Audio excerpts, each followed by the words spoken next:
Number 1 criteria. आपण criteria बघूया की ह्या क्रायटेरियाच्या आधारावर त्याने ही पंचसृष्टी पद्धत कशी इंट्रोड्यूस केली. Number 1 criteria, complexity of cell किंवा त्याला तुम्ही असंही म्हणू शकता it is also cellular organisation. हा नंबर 1 क्रायटेरिया. Cellular organisation.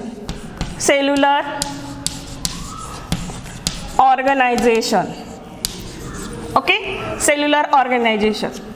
आता हा जो क्रायटेरिया सेल्युलर ऑर्गनायझेशन, तर हा क्रायटेरियाचा यूज करून त्याने 5 किंगडम सिस्टीम ऑफ क्लासिफिकेशन ही इंट्रोड्यूस केली. तर हा जो क्रायटेरिया आहे म्हणजे याच्यामध्ये त्याने काय सांगितलं, whether the organisms are prokaryotes, whether the some organisms are यूकॅरियोट.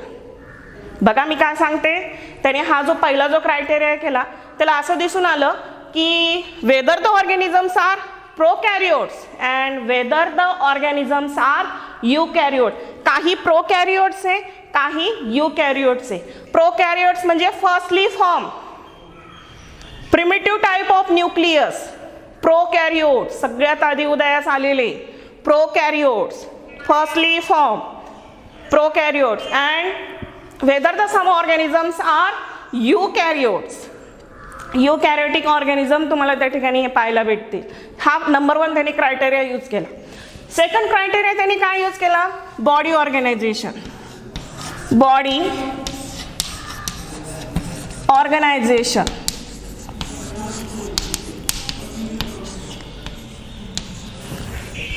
Second criteria body organisation.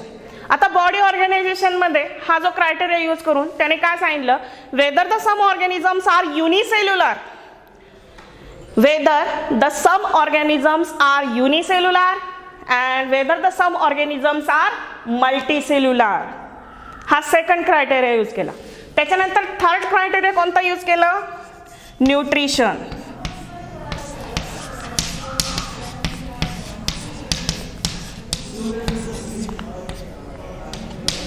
Nutrition बघा त्याला असंही दिसून आलं की whether the some organisms are autotrophic mode of nutrition. Autotrophic म्हणजे काय, जे ऑर्गॅनिझम स्वतःचं अन्न स्वतः तयार करतात.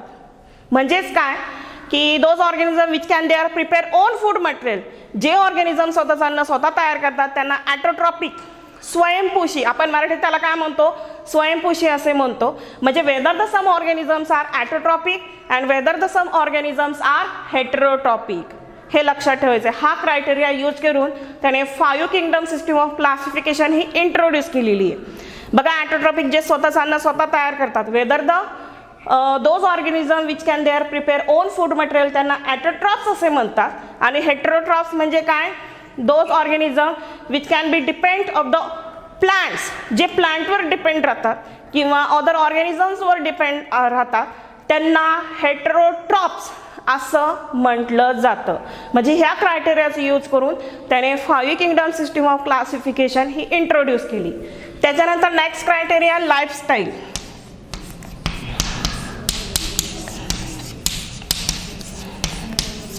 लाईफस्टाईल. आता लाईफस्टाईल तुम्हाला सांगते. Lifestyle, whether the some organisms are producers. Producer म्हणजे उत्पादिते, म्हणजे उत्पादन काढणारे प्रोड्युसर्स.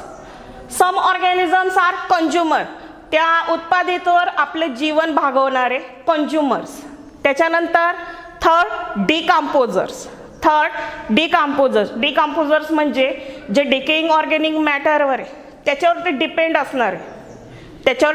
असणारे असे हे जे 3 ग्रुपमध्ये त्याने लाईफस्टाईल ही स्टडी केलेली आहे, क्रायटेरिया हा मांडलेला आहे.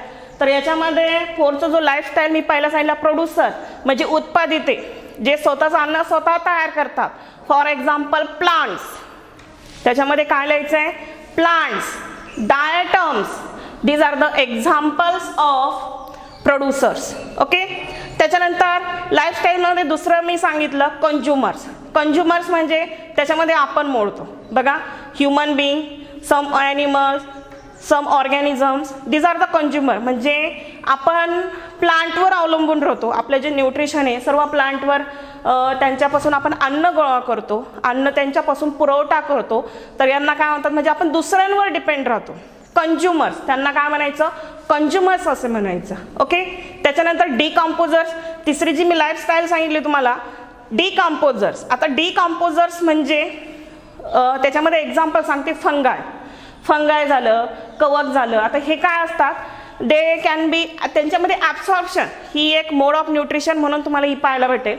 म्हणजे याच्यामध्ये कसं असतं की which can be absorb the food on decaying, म्हणजे saprophytic mode of nutrition. Decomposers example fungi, हे देखील तुम्ही त्या ठिकाणी देऊ शकतात. म्हणजे ॲब्सॉर्प्शन, ते डिकेइंग ऑर्गॅनिक मॅटर हे ॲब्सॉर्ब करत असतात. असे फंगाय हे एक्झाम्पल तुम्ही डिकम्पोजर्समध्ये देऊ शकतात. ओके. तर अशा ह्या ज्या क्रायटेरिया आहेत, ह्या 4 ज्या क्रायटेरिया आहेत, सेल्युलर ऑर्गॅनायझेशन, त्यालाच आपण म्हणतात complexity of this cell, then second body organisation, third nutrition and fourth lifestyle. अशा ह्या 4 क्रायटेरियाचा यूज करून त्याने 5 किंगडम सिस्टीम ऑफ क्लासिफिकेशन ह्या ठिकाणी स्टडी केलेली आहे. तर याच्यामध्ये हे जे बायोलॉजिकल क्लासिफिकेशन आहे त्याने व्यवस्थितरित्या अशा टेबलमध्ये ह्या ठिकाणी मांडलेले आहे. बघा ब्लॅकबोर्डवर मी ड्रॉ केलेलं आहे. बघा living organism they are further classified into, काही ऑर्गॅनिझम प्रोकॅरियोट्स आहे, काही यूकॅरियोट्स आहे, काही प्रोकॅरियोट्स आहे, काही यूकॅरियोट्स आहे. आता सुरुवातीला प्रोकॅरियोट्स घेऊया. प्रोकॅरियोट जे आहे त्यांच्यामध्ये त्याने जो पहिला जो किंगडम सांगितला, kingdom monera, these are the prokaryotes. याचं पूर्ण एक्सप्लेनेशन मी तुम्हाला देणार आहे. फक्त आधी चार्ट आपण स्टडी करूया. यांच्यामध्ये प्रोकॅरियोट्स जे आहेत हे 5 किंगडम पैकी पहिला जो किंगडम आहे, kingdom monera are prokaryotes. Okay. And these are the unicellular. ह्या क्रायटेरियाचा यूज करून त्याने हे 5 किंगडम मांडलेले, ते चार्टद्वारे मी तुम्हाला दाखवलेले. ओके. ह्या ठिकाणी बघा, ह्या ठिकाणी मी चार्ट ड्रॉ केलेला आहे. These are the living organism, some organisms are prokaryotes, some organisms are prokaryotes, some organisms are eukaryote. त्याच्यामध्ये जे प्रोकॅरियोट्स आहे त्याच्यामध्ये पहिला किंगडम हा मोनेरा आहे. Monera, these are the prokaryotes and unicellular. आवाज येतोय का व्यवस्थित? बघा पहिला जो किंगडम आहे monera, these are the prokaryotes and unicellular. Okay. त्याच्यानंतर यूकॅरियोट्समध्ये कोणते किंगडम आहे बघून घेऊया आपण. यूकॅरियोट्समध्ये kingdom protista, kingdom fungi, kingdom plants and kingdom animalia. पण याच्यामध्ये हा जो दुसरा जो किंगडम आहे, kingdom protista, these are the unicellular organism, unicellular eukaryotic organism in kingdom protista. लक्षात घ्या, त्यासाठी मी हा सेपरेट लिहिलेला आहे. Kingdom protista, it is also unicellular eukaryotic organism. Then other kingdom fungi, kingdom plants, kingdom animalia, these are the multicellular eukaryotic organism.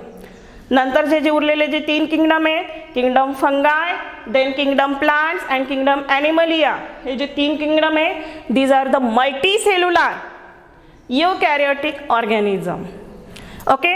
इथपर्यंत समजलंय का तुम्हाला की कशा प्रकारे ह्या RH विटाकरनी हे 5 किंगडम सिस्टीम ऑफ क्लासिफिकेशन ही इंट्रोड्यूस केली. देर इज अ 4 क्रायटेरिया, तुम्ही त्या ठिकाणी स्टडी केलेला आहे. ह्या क्रायटेरियाच्या आधारावरच त्याने ही 5 किंगडम सिस्टीम ऑफ क्लासिफिकेशन ही इंट्रोड्यूस केली. ओके. आता आपण ह्या ठिकाणी हे जे किंगडम आहेत, हे किंगडमचं ह्या ठिकाणी आपण स्टडी करतोय. त्याच्यामध्ये नंबर 1 किंगडम आहे किंगडम मोनेरा. नंबर 1 किंगडम आहे किंगडम मोनेरा.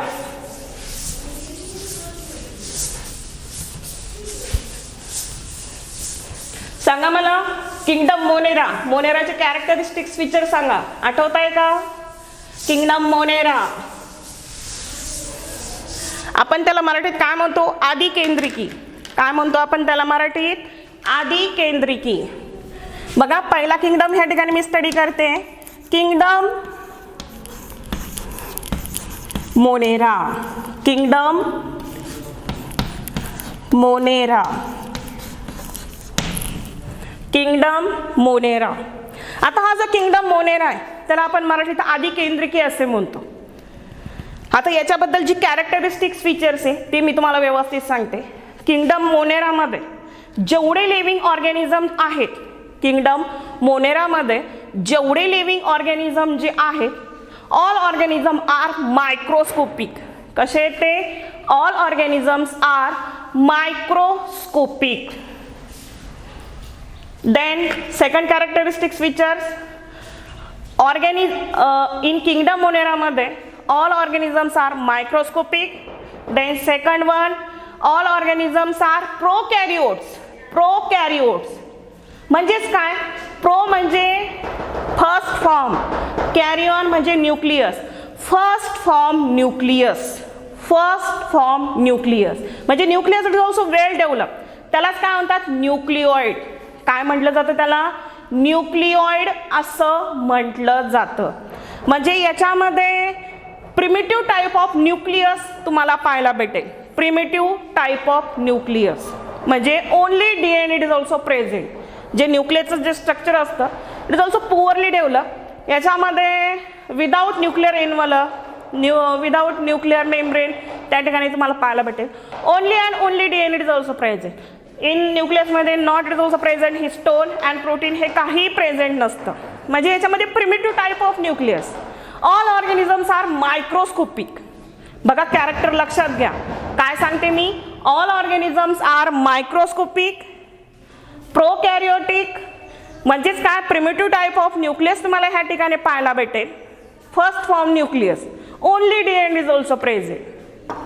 इथपर्यंत कन्फर्म. अजून कॅरेक्टर मी तुम्हाला सांगते. ह्या लिव्हिंग ऑर्गॅनिझममध्ये cell wall it is also present. आणि सेल वॉल ही कशी असते? रिजिड. सेल वॉल ही कशी असते? रिजिड. आणि this cell wall it is also composed of, cell wall it is also composed of peptidoglycan.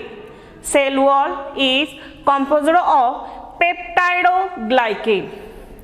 परत अजून काय कॅरेक्टरिस्टिक्स सांगता येईल तुम्हाला ह्या किंगडम मोनेरामध्ये? तुम्हाला सांगते याच्यामध्ये लोकोमोटरी ऑर्गन कोणते त्याच्यामध्ये सांगता येतील का? लोकोमोटरी ऑर्गन कोणते सांगता येतील का? Locomotory organ it is also present. कोणते सांगता येतील का? कोणते लोकोमोटरी ऑर्गन असतात? आवाज येतोय का व्यवस्थित? लोकोमोटरी ऑर्गन सांगा मला. It is also gliding movement असणारा स्युडोपोडिया. देन सेकंड, याच्यामध्ये सिलिया अब्सेंट असतात.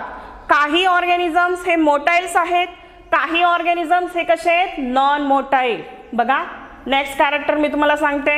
याच्यामध्ये काही ऑर्गॅनिझम्स हे कसे आहेत? मोटाइल्स आहे, काही कसे आहेत? नॉन मोटाइल्स आहे. तर जे मोटाइल्स ऑर्गॅनिझम्स आहेत त्याच्यामध्ये लोकोमोटरी ऑर्गन हा कोणता असतो? It is also gliding movement और त्याला तुम्ही काय म्हणता? फ्लॅजेला. सिलिया आर अब्सेंट ह्या लिव्हिंग ऑर्गॅनिझममध्ये. हे लक्षात ठेवायचे. त्याच्यानंतर नेक्स्ट कॅरेक्टरिस्टिक्स फीचर सांगते किंगडम मोनेराचं. आपण मायक्रोस्कोपिक, त्याच्यानंतर प्रिमिटिव्ह टाईप ऑफ न्यूक्लियस, हे सर्व कॅरेक्टर मी तुम्हाला सांगितलेले आहेत. त्याच्यानंतर आता नेक्स्ट कॅरेक्टर आपण त्याच्यामध्ये घेऊया न्यूट्रिशन. ह्या किंगडम मोनेरामध्ये जेवढे लिव्हिंग ऑर्गॅनिझम्स आहेत, जेवढे लिव्हिंग ऑर्गॅनिझम जे आहेत त्यांच्यामध्ये न्यूट्रिशन, काही ऑर्गॅनिझममध्ये फोटोट्रॉपिक मोड ऑफ न्यूट्रिशन म्हणजेच त्याला आपण ॲटोट्रॉफ म्हणतो. काही ऑर्गॅनिझम तुम्हाला ॲटोट्रॉपिक मोड ऑफ न्यूट्रिशन त्या ठिकाणी पाहायला भेटतील. काही हेटेरोट्रॉपिक आहेत, काही सॅप्रोफायटिक आहे. परंतु most of them autotrophic mode of nutrition.